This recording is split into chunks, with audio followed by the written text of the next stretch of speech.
How to share any product on eBay to Facebook Messenger directly.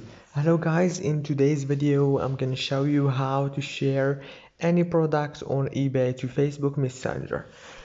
So first thing, go to eBay. This is the home page as you can see. Now choose the product that you want to share. For example, I'm gonna choose this product here, this laptop, and click on it. Now all what you have to do to share it to Messenger is by going to the top corner right here and choose share this item. Now you will find the Facebook Messenger option right here. Click on it and everything will be done. If this video was helpful, please don't forget to like and subscribe, and thank you so much for watching this video until the end.